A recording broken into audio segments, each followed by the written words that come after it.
ಕತೆ ನಿಮ್ಮ ಭಾವ ಚಾನಲ್ಗೆ ಸ್ವಾಗತ.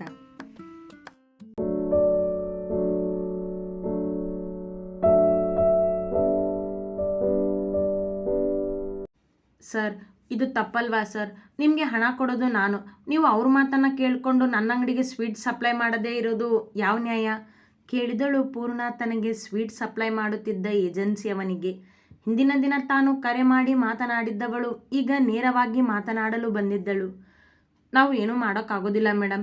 ಈಗ ನಿಮಗೆ ಸ್ವೀಟ್ ಸಪ್ಲೈ ಮಾಡಿದರೆ ಭಾರ್ಗವಣ್ಣ ನಮ್ಮ ಅಂಗಡಿನೇ ಮುಚ್ಚಿಸ್ತಾರೆ. ನಿಮ್ಮೊಬ್ಬರಿಗೋಸ್ಕರ ನಮ್ಮ ಅಂಗಡಿ ಮುಚ್ಚೋಕ್ಕಾಗೋದಿಲ್ಲ ನಾವು ಎಂದವ. ಭಾರ್ಗವನ ಮಾತಿಗೆ ತಪ್ಪದವ, ಭಯವಿತ್ತವನಿಗೆ. ಸರ್, ನೀವು ಸ್ವೀಟ್ ಸಪ್ಲೈ ಮಾಡದಿದ್ರೆ ನನಗೆ ಲಾಸ್ ಆಗೋದಿಲ್ವಾ? ನಾನು ಹೇಗೆ ನನ್ನ ಅಂಗಡಿ ನಡೆಸೋಕ್ಕಾಗುತ್ತೆ?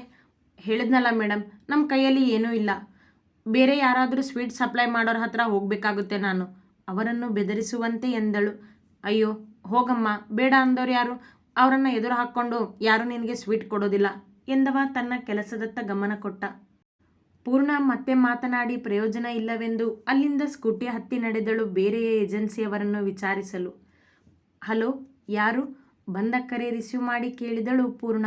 ಮಧ್ಯಾಹ್ನವಾಗಿತ್ತು. ಉರಿ ಬಿಸಿಲು ನೆತ್ತಿಯನ್ನು ಸುಡುತ್ತಿತ್ತು. ಅಂಗಡಿಯಲ್ಲಿ ಸಂಜು ಇದ್ದಿದ್ದರಿಂದ ತಾನು ತಿರುಗುತ್ತಿದ್ದಳು ಭಾರ್ಗವನ ವಿರುದ್ಧ ಗೆಲ್ಲಲು. ಒಂದೆರಡು ಏಜೆನ್ಸಿ ವಿಚಾರಿಸಿದಾಗಲೂ ಅವಳಿಗೆ ಅಲ್ಲಿ ನಿರಾಸೆಯೇ ಆಗಿದ್ದು. ಹಾಗಾಗಿ ಸಪ್ಪೆ ಮುಖ ಹೊತ್ತು ಹೊರಟಿದ್ದಳು ಹುಡುಗಿ. ಅಷ್ಟರಲ್ಲಿ ಕರೆಯೊಂದು ಬಂದಿತ್ತು. ಗೊತ್ತಿರದ ನಂಬರ್ ಇದ್ದಿದ್ದರಿಂದ ಸ್ಕೂಟಿ ರಸ್ತೆಯ ಬದಿಯಲ್ಲಿ ನಿಲ್ಲಿಸಿ ಫೋನ್ ಕಿವಿಗೆ ಹಿಡಿದು ನಿಂತಳು. ಭಾರ್ಗವ್ ಶರ್ಮಾ. ಆ ಕಡೆಯಿಂದ ಬಂದಿದ್ದು ಅದೇ ಅವನ ಕಂಚಿನ ಧ್ವನಿ. ನೀನಾ? ಅವನ ಹೆಸರು ಕೇಳಿಯೇ ಕೋಪ ಬಂದಿತವಳಿಗೆ. ಎಸ್, ಮೈಸೂರಿನ ಕಿಂಗ್ ಭಾರ್ಗವ್ ಮಾತಾಡ್ತಿರೋದು ಎಂದ ಜಂಬದಿಂದ. ಅವನ ಧ್ವನಿಯಲ್ಲಿನ ಆ ಅಹಂ ಅವಳನ್ನು ಕೆಣಕುವುದೇ ಯಾವಾಗಲೂ. ನನಗೆ ಯಾಕೆ ಕಾಲ್ ಮಾಡಿದ್ಯಾ? ನನ್ನ ನಂಬರ್ ಹೇಗೆ ಸಿಕ್ತು ನಿನಗೆ? ಒರಟಾಗಿತ್ತು ಅವಳ ಧ್ವನಿ. ಏಯ್ ಶುಗರ್ಲೆಸ್, ನಾನು ಮೈಸೂರಿನ ಕಿಂಗ್ ಅನ್ನೋದನ್ನು ಮತ್ತೆ ಮತ್ತೆ ನೆನಪಿಸ್ಬೇಕಾ ನಿನಗೆ? ನೀನೇನು ಇಂಡಿಯಾ ಪ್ರೆಸಿಡೆಂಟ್ ಅಂದ್ಕೊಂಡಿದ್ಯಾ ನಿನ್ನ ನಂಬರ್ ಸಿಗೋದಿಲ್ಲ ಅನ್ನೋದಕ್ಕೆ? ನಿನ್ನ ಜಾತಕನೇ ನನ್ನ ಕೈಯಲ್ಲಿದೆ ಎಂದವನ ಮಾತಿಗೆ ಮಾತನಾಡಲಿಲ್ಲ ಅವಳು. ಈಗ ಇದೆಲ್ಲ ಬಿಡು, ನಿನಗೆ ಸ್ವೀಟ್ ಸಪ್ಲೈ ಆಯ್ತಾ ಹೇಳು. ಆಗದೇ ಇದ್ದರೆ ಸಮಸ್ಯೆ ಏನಿಲ್ವಲ್ಲ ನಿನಗೆ? ಅದೇ ಆ ಶುಗರ್ಲೆಸ್ ಲಡ್ಡು ಮಾಡಿಕೊಂಡು ಮಾರ್ತೀಯ ತಾನೆ? ಬೇಕೆಂದೇ ಕರೆ ಮಾಡಿದ್ದ ಅವಳಿಗೆ ಹೀಗೆ ಚುಚ್ಚಿ ಮಾತನಾಡಲು. ಅತಿಯಾಯಿತು ಭಾರ್ಗವ್ ನಿಂದು. ಹೌದು, ಅತಿಯಾಗಿಯೇ ನಾನು ಮಾಡೋದು. ಸೊಕ್ಕಿನಿಂದ ವಾದಿಸುವವನಿಗೆ ಮಾತನಾಡದೆ ನಿಂತಳು. ತಿಳಿದು ಹೋಗಿತ್ತವಳಿಗೆ ಅವ ಹಠಕ್ಕೆ ಬಿದ್ದು ಹಾಗೆಲ್ಲ ಮಾಡುತ್ತಿದ್ದಾನೆಂದು. ಅವ ಅಹಂಕಾರಿ ಎಂಬುದು ಅರ್ಥವಾಗಿತ್ತವಳಿಗೆ. ಸಿ ಮಿಸ್ ಪೂರ್ಣ ಮಹೇಶ್ವರಿ, ನಾನು ಒಂದ್ಸರಿ ಡಿಸೈಡ್ ಮಾಡಿದರೆ ಮುಗೀತು. ಅದನ್ನು ಎಷ್ಟೇ ಕಷ್ಟಪಟ್ಟಾದರೂ ಮಾಡಿ ಮುಗಿಸ್ತೀನಿ. ಇನ್ನು ಚಾಲೆಂಜ್ ವಿಷಯದಲ್ಲಿ ನಾನು ಹಿಂದೆ ಸರಿಯೋ ಮಾತಿಲ್ಲ. ಇವೆರಡರ ಪ್ರಕಾರ ನಿನ್ನ ಶುಗರ್ಲೆಸ್ ಸ್ವೀಟ್ ಅಂಗಡಿ ಮುಚ್ಚೋದಕ್ಕೆ ನಾನು ಏನು ಬೇಕಾದರೂ ಮಾಡ್ತೀನಿ. ಆ್ಯಂಡ್ ಈ ಗೇಮ್ನಲ್ಲಿ ನೀನು ಮಾಡಿರೋ ಚಾಲೆಂಜ್ ನಾನು ಗೆದ್ದೇ ಗೆಲ್ತೀನಿ ಎಂದ. ನಾನು ಸುಮ್ಮನೆ ಬಿಡೋದಿಲ್ಲ ಭಾರ್ಗವ್ ನಿನ್ನನ್ನು. ಕೋಪ ತಡೆಯಲಾಗುತ್ತಿಲ್ಲ ಅವಳಿಗೆ. ಏನು ಮಾಡ್ತೀಯಾ? ಪೊಲೀಸ್ ಕಂಪ್ಲೇಂಟ್ ಕೊಡ್ತೀನಿ ನಿನ್ನ ಮೇಲೆ. ನೀನು ಹೀಗೆ ನನ್ನ ಬಿಸ್ನೆಸ್ ಲಾಸ್ ಮಾಡ್ತಿದ್ಯಾ, ನನ್ನ ಜೊತೆ ಆಟ ಆಡ್ತಿದ್ಯಾ ಅಂತ ಕಂಪ್ಲೇಂಟ್ ಕೊಡ್ತೀನಿ. ಹೆದರಿಕೆ ಇಲ್ಲ ಅವಳಿಗೆ. ಹೌದಾ? ಓಕೆ, ಕೊಡು ಹೋಗು. ನನ್ನ ಪ್ರಕಾರ ನೀನು ಈಗ ಯಾವುದೋ ರಸ್ತೆಯಲ್ಲಿದೆಯಾ? ಅಲ್ಲಿಂದ ಸ್ಟೇಷನ್ ಎಷ್ಟು ದೂರ ಆಗುತ್ತೋ ಗೊತ್ತಿಲ್ಲ. ಪೆಟ್ರೋಲ್ ಖರ್ಚು ಪೇ ಮಾಡಲಾ ಅಥವಾ ಕಾರ್ ಕಳಿಸ್ಕೊಡ್ಲಾ ನಿನ್ನ ಸ್ಟೇಷನ್ಗೆ ಹೋಗೋದಕ್ಕೆ ಎಂದವನ ಅಹಂಕಾರ ಮಿತಿಮೀರಿದ್ದು. ಹೋಪ್ಲೆಸ್ ಎಂದು ಸಿರಿ ಕಾಲ್ ಕಟ್ ಮಾಡಿಬಿಟ್ಟಳು ಪೂರ್ಣ. ಅವನಿಗೆ ಅವಳು ಎಲ್ಲಿ ಹೋಗುತ್ತಿದ್ದಾಳೆ, ಏನು ಮಾಡುತ್ತಿದ್ದಾಳೆಂಬ ಎಲ್ಲ ಮಾಹಿತಿ ಸಿಕ್ಕಿತ್ತು. ಅವಳ ಹಿಂದೆ ಒಬ್ಬ ಹುಡುಗನನ್ನು ಪತ್ತೇದಾರಿಗೆ ಬಿಟ್ಟಿದ್ದ ಅವ. ಅದರಿಂದ ಅವಳನ್ನು ಇನ್ನಷ್ಟು ಕಾಡುತ್ತಲೇ ಇದ್ದ. ಅವಳು ಮಾಡಿದ ಸವಾಲಿನಲ್ಲಿ ಅವನಿಗೆ ಗೆಲ್ಲುವುದು ಮುಖ್ಯವಾಗಿತ್ತೇ ಹೊರತು ಅವಳಿಗೆ ತಾನು ನೋಯಿಸುತ್ತಿದ್ದಾನೆಂಬ ಅರಿವಿಲ್ಲ. Sir, inspector. ಪೊಲೀಸ್ ಸ್ಟೇಷನ್ನಿನ ಮುಂದೆ ನಿಂತು ಹೊರಗೆ ನಿಂತಿದ್ದ ಕಾನ್ಸ್ಟೇಬಲ್ನನ್ನು ಕೇಳಿದಳು ಪೂರ್ಣ. ಅಲ್ಲಿಗೆ ಬಂದಾಗ ಸಣ್ಣ ಭಯವಿತ್ತು ಮನದಲ್ಲಿ. ಆದರೆ ಭಾರ್ಗವ್ ಅತಿಯಾಗಿ ಆಡುತ್ತಿದ್ದಾನೆಂದು ಅವನಿಂದ ತಪ್ಪಿಸಿಕೊಳ್ಳಲು ಸ್ಟೇಷನ್ನಿಗೆ ಬಂದಿದ್ದಳು. ಅವನ ವಿರುದ್ಧ ಕಂಪ್ಲೇಂಟ್ ಕೊಡಲೆಂದು. ಅವಳ ಜೀವನವೇ ಆ ಅಂಗಡಿ ಅಲ್ಲವೇ ಅವಳಿಗೆ? ಅದನ್ನು ಉಳಿಸಿಕೊಳ್ಳಲು ಅವನಂತೆ ಏನು ಬೇಕಾದರೂ ಮಾಡಲು ಸಿದ್ಧಳಿದ್ದಳು. ಒಳಗಡೆ ಇದ್ದಾರೆ ಹೋಗಿ ಎಂದ ಅವ.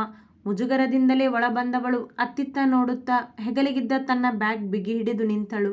ಎಡಭಾಗದಲ್ಲಿ ಇನ್ಸ್ಪೆಕ್ಟರ್ ಕುಳಿತಿದ್ದು ಕಂಡಾಗ ನಿಧಾನವಾಗಿ ಹೆಜ್ಜೆ ಇಟ್ಟು ಮುಂದೆ ನಡೆದಳು. ಸರ್, ಕರೆದಳು ನಡುಗುವ ಧ್ವನಿಯಲ್ಲಿ. ಯಾವುದೋ ಫೈಲಿನಲ್ಲಿ ತಲೆ ಹುದುಗಿಸಿ ಕುಳಿತಿದ್ದವ ತಲೆ ಎತ್ತಿ ನೋಡಿದ ಇನ್ಸ್ಪೆಕ್ಟರ್ ಶಶಿಕುಮಾರ್. ಅವನನ್ನು ನೋಡುತ್ತಲೇ ಕಂಡು ಹಿಡಿದಳು ಅಂದು ತಾನು ಅಡ್ರೆಸ್ ತಪ್ಪಿ ಹೋಗಿದ್ದು ಅವನ ಮನೆಗೆ. ಅಲ್ಲಿಯೇ ಭಾರ್ಗವ್ನನ್ನು ತಾನು ಮೊದಲು ಕಂಡಿದ್ದೆಂದು. ಅವ ಇವನಿಗೆ ಹೊಡೆದಿದ್ದನ್ನು ಮರೆತಿರಲಿಲ್ಲ ಅವಳು. ಅವನ ಗುರುತು ಸಿಗುತ್ತಿದ್ದಂತೆ ಕೊಂಚ ಧೈರ್ಯ ಮೂಡಿತು ಅವಳಲ್ಲಿ.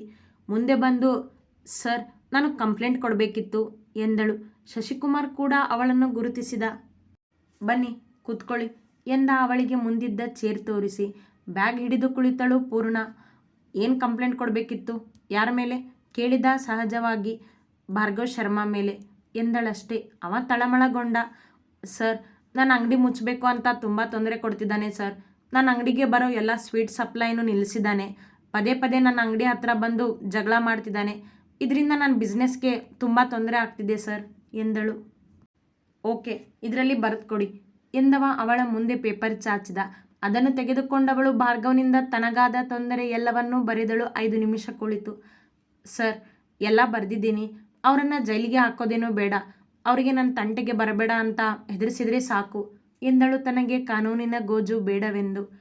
ಓಕೆ, ನಾನು ನೋಡ್ಕೋತೀನಿ, ನೀವಿನ್ನು ಹೋಗಿ ಎಂದವ ಅವಳು ಹೊರಗೆ ಹೋಗುವವರೆಗೂ ಸುಮ್ಮನಿದ್ದ.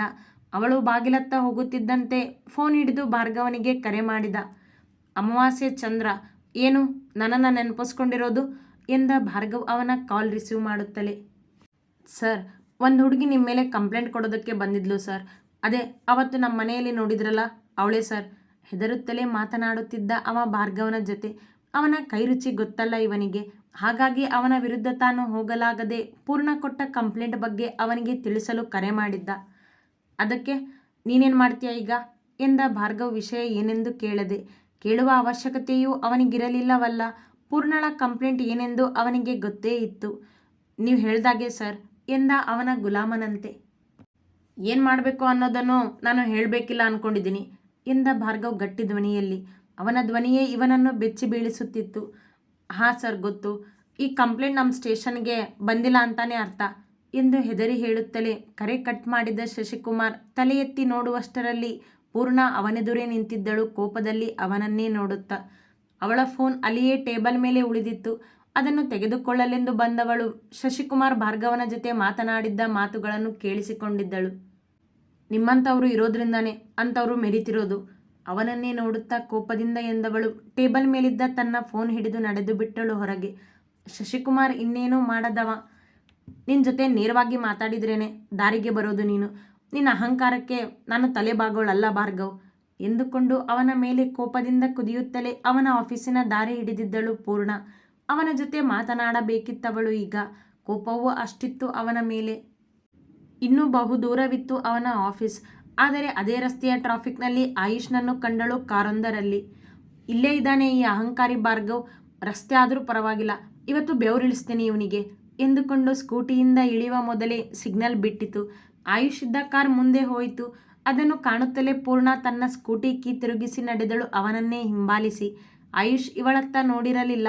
ಅವ ತನ್ನ ಪಾಡಿಗೆ ತಾನು ಕಾರ್ ಡ್ರೈವ್ ಮಾಡುತ್ತಾ ಹೋದ. ಇವತ್ತು ಮಾತ್ರ ನಾನಿನ್ನ ಸುಮ್ಮನೆ ಬಿಡೋದಿಲ್ಲ ಭಾರ್ಗವ್. ಕಂಡ ಆಯುಷ್ನನ್ನೇ ಭಾರ್ಗವ್ ಎಂದುಕೊಂಡು ಅವನನ್ನೇ ಹಿಂಬಾಲಿಸಿದಳು ಪೂರ್ಣ ವೇಗವಾಗಿ. ಮಧ್ಯಾಹ್ನ ಊಟಕ್ಕೆಂದು ಮನೆಯ ದಾರಿ ಹಿಡಿದಿದ್ದ ಆಯುಷ್ಗೆ ಅವಳ ಬಗ್ಗೆ ಗೊತ್ತೇ ಇಲ್ಲ ಏನೊಂದು. ಆ ಸಮಯಕ್ಕೆ ಶರಾವತಿಯವರು ಅವನ ಜೊತೆ ಇರಲಿಲ್ಲ. ಅವರು ಅವನಿಗಿಂತ ಮೊದಲೇ ಮನೆಗೆ ಬಂದಿದ್ದರು, ಸ್ವಲ್ಪ ತಲೆನೋವೆಂದು. ಅವ ತನ್ನ ಮನೆಯ ದಾರಿಯಲ್ಲಿದ್ದಾಗ ಅದೇ ದಾರಿ ಹಿಡಿದು ಅವನ ಹಿಂದೆ ಬಂದ ಪೂರ್ಣ ಅವ ಅನಂತ ನಿಲಯದ ಗೇಟ್ ದಾಟುತ್ತಲೇ ಅಲ್ಲಿಯೇ ನಿಂತು ಬಿಟ್ಟಳು, ಒಳ ಹೋಗಲಾಗದೆ. ಮನೆಯ ವಾಚ್ಮೆನ್ ಅವಳನ್ನು ತಡೆದಿದ್ದ ಒಳ ಹೋಗದಂತೆ. ಬಿಡಿ, ನಾನು ಒಳಗೆ ಹೋಗಬೇಕು ಎಂದಳು ಅವನಿಗೆ ಜೋರು ಮಾಡಿ. ಇಲ್ಲ ಮೇಡಮ್, ಹಾಗೆಲ್ಲ ಅಪಾಯಿಂಟ್ಮೆಂಟ್ ಇಲ್ಲದೆ ಯಾರನ್ನೂ ಒಳಗೆ ಬಿಡೋದಿಲ್ಲ. ನಾನು ಭಾರ್ಗವ್ ಜೊತೆ ಮಾತಾಡಬೇಕು, ಪ್ಲೀಸ್ ನನ್ನನ್ನು ಒಳಗೆ ಬಿಡಿ ಎಂದವಳು ಈಗಲೂ ಕೋಪದಲ್ಲಿಯೇ ಇದ್ದಳು. ಇಲ್ಲ ಮೇಡಮ್, ಸರ್ ಒಪ್ಪಿಗೆ ಇದ್ದರೆ ಅಷ್ಟೇ ಒಳಗೆ ಬಿಡೋದು ನಾನು ಎಂದ ವಾಚ್ಮೆನ್ ತನ್ನ ಕೆಲಸ ಮಾಡುತ್ತಿದ್ದ. ಹೌದಾ, ಮಾಡ್ತೀನಿ ಅವನಿಗೆ ಎಂದುಕೊಂಡು ಸ್ಕೂಟಿಯಿಂದ ಕೆಳಗಿಳಿದು ಭಾರ್ಗವನಿಗೆ ಕರೆ ಮಾಡಿದಳು. ಹೇಳೆ ಶುಗರ್ಲೆಸ್. ತಪ್ಪಾಯಿತು ಭಾರ್ಗವ್, ಸಾರಿ ಅಂತ ಹೇಳೋಕೆ ಕಾಲ್ ಮಾಡಿದೀಯಾ ಕೆಣಕಿದ. ನಿನ್ನಷ್ಟಕ್ಕೆ ನೀನೇ ಏನೇನೋ ಯೋಚನೆ ಮಾಡಬೇಡ, ಸುಮ್ಮನೆ ಹೊರಗೆ ಬಾ ಎಂದಳು ಧ್ವನಿ ಏರಿಸಿ. ಹೊರಗ ಯಾಕೆ? ಆಫೀಸ್ನಲ್ಲಿ ಕುಳಿತು ಮಾತನಾಡುತ್ತಿದ್ದವನಿಗೆ ಗೊತ್ತಿಲ್ಲ ಅವಳು ತನ್ನ ಮನೆಯ ಮುಂದಿದ್ದಾಳೆಂದು.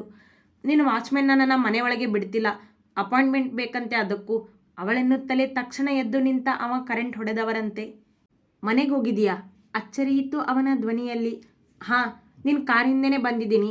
ಬಹುಶಃ ನೀನು ನೋಡಿರಬೇಕು ನನ್ನನ್ನು, ಅದಕ್ಕೆ ಹೆದರಿ ಮನೆಯೊಳಗೆ ಹೋಗಿ ಹೊತ್ಕೊಂಡಿದ್ದೀಯೇನೋ ಅಲ್ವಾ ಎಂದವಳ ಮಾತು ಕೇಳುತ್ತಲೇ ಭಾರ್ಗವ್ ಯೋಚನೆಗೆ ಬಿದ್ದ. ನನ್ನ ಕಾರ್ ಹಿಂದೆನಾ? ನಾನು ಬೆಳಗ್ಗೆಯಿಂದ ಎಲ್ಲಿಗೂ ಹೋಗಿಲ್ವಲ್ಲ. ಮನದಲ್ಲಿ ಎಂದುಕೊಂಡವನಿಗೆ ತಕ್ಷಣ ಹೊಳೆದ ತನ್ನದೇ ರೂಪ ಹೊಂದಿರುವ ಆಯುಷ್. ಇವಳು ಆಯುಷ್ನ ಫಾಲೋ ಮಾಡಿರಬೇಕು ಅನಿಸುತ್ತೆ. ಊಹಿಸಿ ಮೈ ಮರೆತವನಿಗೆ ಹಲೋ ಎಂದು ಬಂದ ಪೂರ್ಣಳ ಧ್ವನಿ ಮತ್ತೆ ಎಚ್ಚರಿಸಿತು. ನಾನು ಯಾಕೆ ನಿನಗೆ ಹೆದರಬೇಕು? ಅಲ್ಲೇ ಇರು, ಬಂದೆ ಎಂದು ತನ್ನ ಚೇಂಬರಿನಿಂದ ಹೊರಬಂದ ಭಾರ್ಗವ್ ತಕ್ಷಣ ಓಡಿ ಕಾರ್ ಹತ್ತಿದ. ಅಣ್ಣ, ಏನಾಯ್ತು ಕೇಳಿದ ಕಂಠಿ ಅವನ ಹಿಂದೆಯೇ ಬಂದು ಕಾರ್ ಹತ್ತಿ ಕುಳಿತ ಪಕ್ಕದಲ್ಲಿ. ಕಾರ್ ಸ್ಟಾರ್ಟ್ ಮಾಡಿದ ಭಾರ್ಗವ್. ಆ ಶುಗರ್ಲೆಸ್ ನಾನು ಅಂದ್ಕೊಂಡು ಆಯುಷ್ನ ಫಾಲೋ ಮಾಡಿಕೊಂಡು ಮನೆಗೆ ಹೋಗಿದ್ದಾಳೆ ಎಂದವ ಆದ ಟೆನ್ಷನ್ಗೆ ಒದ್ದಾಡುತ್ತಿದ್ದ. ಅಣ್ಣ, ಅಮ್ಮ ಮನೆಯಲ್ಲೇ ಇದ್ದಾರೆ ಅಣ್ಣ ಎಂದ ಕಂಠಿ ಅವನದೇ ಬಡಿತ ಹೆಚ್ಚಿಸಿದ. ವಾಟ್, ಅಮ್ಮ ಮನೆಯಲ್ಲಿದ್ದಾರಾ? ಅವನತ್ತ ನೋಡಿ ದಾರಿ ನೋಡಿದ ಭಾರ್ಗವ್ ಮತ್ತೆ ಶಾಕ್ ಆಗಿದ್ದ. ಇವಳೇನಾದರೂ ಅವ್ರ ಮುಂದೆ ನಿಂತ್ಕೊಂಡು ನನ್ನ ಬಗ್ಗೆ ಎಲ್ಲ ಹೇಳಿಬಿಟ್ರೆ ಮುಗೀತು ಕಂಠಿ ನನ್ನ ಕತೆ. ಅಮ್ಮ ನನ್ನ ಮೇಲೆ World War III ಅನೌನ್ಸ್ ಮಾಡ್ತಾರೆ ಅಷ್ಟೇ ಎಂದವ ಕಾರಿನ ವೇಗ ಹೆಚ್ಚಿಸಿದ. ಅವನ ಟೆನ್ಷನ್ ನೋಡಿ ಕಂಠಿ ಮಾತನಾಡಲಿಲ್ಲ. ಕಂಠಿ, ಬೇಗ ವಾಚ್ಮನ್ಗೆ ಕಾಲ್ ಮಾಡು, ನಾನು ಬರೋವರೆಗೂ ಆ ಶುಗರ್ಲೆಸ್ನ ಒಳಗಡೆ ಕಳಿಸ್ಬಿಡ ಅನ್ನು ಎಂದ ದಾರಿ ನೋಡುತ್ತಾ. ಸರಿ ಅಣ್ಣ ಎಂದ ಕಂಠಿ ಅವ ಹೇಳಿದಂತೆಯೇ ಮಾಡಿದ. ಅವನ ಆಫೀಸ್ನಿಂದ ಮನೆ ತಲುಪಲು 20 ನಿಮಿಷವಾದರೂ ಬೇಕು. 10 ನಿಮಿಷ ಕಳೆಯುತ್ತಿದ್ದಂತೆ ಮತ್ತೆ ಕರೆ ಮಾಡಿದಳು ಪೂರ್ಣ. ಮೊದಲೇ ಅವನ ಮೇಲೆ ಕೋಪ ಇರುವವಳು, ಅದೆಷ್ಟು ಹೊತ್ತು ಕಾಯುವವಳು. ಅವಳ ನಂಬರ್ ನೋಡಿ ರಿಸೀವ್ ಮಾಡಿ ಸ್ಪೀಕರ್ ಇಟ್ಟ ಭಾರ್ಗವ್. ಈಗ ನೀನು ಬರ್ತೀಯೋ ಇಲ್ವೋ ಹೇಳು ಭಾರ್ಗವ್, ಇಲ್ದಿದ್ರೆ ನಾನು ಮನೆ ಮುಂದೆನೇ ಜಗಳ ಮಾಡಬೇಕಾಗುತ್ತೆ ನೋಡು. ಜನ ಸೇರಿಸ್ತೀನಿ, ನೀನು ಮರ್ಯಾದೆ ತೆಗಿತೀನಿ ಬೆದರಿಸಿದಳು ಜೋರ ಧ್ವನಿಯಲ್ಲಿ. ಆ ಥರ ಏನಾದರೂ ಮಾಡಿದರೆ ಈಗ ಅರ್ಧ ಮುಚ್ಚಿರೋ ನಿನ್ನ ಅಂಗಡಿ ಪೂರ್ತಿ ಮುಚ್ಚುತ್ತೆ ಅಷ್ಟೇ. ಇವ ಹೆದರುವವನಲ್ಲ ಅವಳ ಬಾಯಿಗೆ. ಮತ್ತೆ ಅದೆಷ್ಟೊತ್ತು ನಿನಗೆ ಹೊರಗೆ ಬರೋದಕ್ಕೆ? ಈ ವಾಚ್ಮನ್ ಕೂಡ ಒಳಗಡೆ ಬಿಡ್ತಿಲ್ಲ. ನನ್ನನ್ನು ನೋಡೋದಕ್ಕೆ ಅಷ್ಟೊಂದು ಅವಸರನ ನಿನಗೆ? ಕೇಳಿದವನ ಧ್ವನಿ ಸಹಜವಾಯಿತು. ತಾನೀಗ ಕಾಲ್ ಕಟ್ ಮಾಡಿದಾಗ ಅವಳು ಮನೆಯ ಒಳ ಹೋದರೆ ಅಥವಾ ಹೇಳಿದಂತೆ ಜೋರು ಧ್ವನಿ ಮಾಡಿದರೆ ಕಷ್ಟವಲ್ಲವೇ? ಹಾಗಾಗಿ ಬುದ್ಧಿ ಉಪಯೋಗಿಸಿ ಅವಳ ಜೊತೆ ಮಾತನಾಡುತ್ತಾ ಅವಳನ್ನು ತಡೆದು ನಿಂತ ಅವ. ಹಾಂ, ರಾಜ ಅಲ್ವ ತಾವು? ಅಂತೂ ಒಪ್ಕೊಂಡೆ ಅನ್ನು ನಾನು ರಾಜ ಅನ್ನೋದನ್ನು. ಅವನ ಮಾತಿಗೆ ಪೆಚ್ಚಾದವಳು. ಭಾರ್ಗವ್, ಈ ಎಲ್ಲ ಮಾತು ಬೇಕಿಲ್ಲ ನನಗೆ. ಸುಮ್ಮನೆ ನನ್ನ ಅಂಗಡಿಗೆ ಸ್ವೀಟ್ ಸಪ್ಲೈ ಮಾಡೋದಕ್ಕೆ ಹೇಳು ಅವರಿಗೆ. ಯಾಕೆ, ನಿನ್ನ ಕಂಪ್ಲೇಂಟ್ ತಗೊಳ್ಳಿಲ್ವಾ ಆ ಅಮಾವಾಸ್ಯೆ ಚಂದ್ರ? ನಿನ್ನ ಹಣದಿಂದ ಎಲ್ಲರನ್ನೂ ಸಾಕೊಂಡಿದೆಯಲ್ಲ ನೀನು. ಅಂದಮೇಲೆ ನನ್ನ ಪರವಾಗಿ ಯಾಕೆ ಬರ್ತಾರೆ ಅವರು? ನಿನ್ನ ಅಹಂಕಾರದಿಂದ ಎಲ್ಲರನ್ನೂ ಹೆದರಿಸಿ ಇಟ್ಕೋಬಹುದು ಭಾರ್ಗವ್ ನೀನು. ಆದರೆ ಇದೆಲ್ಲ ನಿನಗೆ ಒಂದಲ್ಲ ಒಂದು ದಿನ ಸುತ್ಕೊಳ್ಳುತ್ತೆ, ನೋಡ್ತಿರು. ಅಂದರೆ ಏನರ್ಥ? ಅವಳ ಮಾತು ಅರ್ಥವಾಗಲಿಲ್ಲ ಅವನಿಗೆ. ಅಹಂಕಾರದಿಂದ ಮೆರಿತಿರೋ ದುರಹಂಕಾರಿ ನೀನು. ನಿನಗೆಲ್ಲ ಕರ್ಮ ಎಲ್ಲಿ ಅರ್ಥ ಆಗಬೇಕು ಎಂದವಳು ಅವನ ಜೊತೆ ಫೋನಿನಲ್ಲೇ ಮಾತಿಗಿಳಿದಿದ್ದಳು. ಏಯ್, ಯಾರೇ ದುರಹಂಕಾರಿ? ಜೋರು ಮಾಡಿ ಕೇಳಿದ. ನಿನ್ನನ್ನು ಬಿಟ್ಟು ಬೇರೆ ಯಾರ ಜೊತೆನೂ ಮಾತಾಡ್ತಿಲ್ಲ ನಾನು ಅಂದಮೇಲೆ ನೀನೇ. ಜಾಸ್ತಿ ಆಯಿತು ಕಣೆ ನಿನ್ನ ಮಾತು. ಅಲ್ಲೇ ನಿಂತ್ಕೊ, ಬರ್ತೀನಿ ಎಂದವ ಮನೆ ಇದ್ದ ಕ್ರಾಸಿಗೆ ಕಾರ್ ತಿರುಗಿಸಿದ. ಆಗ್ಲಿಂದ ಕಾಯ್ತಿದ್ದೀನಿ ಇಲ್ಲಿ, ನಿನ್ನ ಜೊತೆ ಮಾತಾಡಿನೇ ಹೋಗೋದು ನಾನು ಇಲ್ಲಿಂದ ಇವತ್ತು. ಬಂದೆ ನೋಡು ಎಂದವ ಕಾಲ್ ಕಟ್ ಮಾಡಿ ಕೆಲವು ಸೆಕೆಂಡುಗಳಲ್ಲೇ ಅವಳ ಮುಂದೆ ಬಂದು ನಿಂತ ಕಾರಿನಲ್ಲಿ. ಈಗ ಆಶ್ಚರ್ಯವಾಗಿದ್ದು ಪೂರ್ಣಳಿಗೆ. ಅವಳ ಪ್ರಕಾರ ಭಾರ್ಗವ್ ಮನೆಯ ಒಳ ಹೋಗಿದ್ದನಲ್ಲವೇ? ಅವ ತನ್ನ ಮುಂದೆ ನಿಂತ ಕಾರಿನಿಂದ ಕೆಳಗಿಳಿದಾಗ ಪಿಳಿ ಪಿಳಿ ರೆಪ್ಪೆ ಬಡಿಯುತ್ತಾ ಅವನನ್ನೇ ನೋಡುತ್ತಾ ನಿಂತಳು. ಕಾರ್ ಬಾಗಿಲು ಹಾಕಿ ಅವಳ ಮುಂದೆ ನಡೆದು ಬಂದ ಭಾರ್ಗವ್ನನ್ನು ನೋಡಿ ವಾಚ್ಮನ್ ಒಮ್ಮೆ ಸಲ್ಯೂಟ್ ಮಾಡಿದ. ಕಣ್ಣಲ್ಲೇ ಅವನ ನಮಸ್ಕಾರ ಸ್ವಾಗತಿಸಿದವ ಪೂರ್ಣಳ ಮುಂದೆ ನಿಂತು ಮೊದಲೊಮ್ಮೆ ಮನೆಯ ಒಳಗಿನ ಬಾಗಿಲತ್ತ ನೋಡಿದ. ಅದು ಕೊಂಚ ದೂರವಿದ್ದಿದ್ದರಿಂದ ಯಾರೂ ಹೊರಗೆ ಕಾಣಲಿಲ್ಲ ಅವನ ಕಣ್ಣಿಗೆ.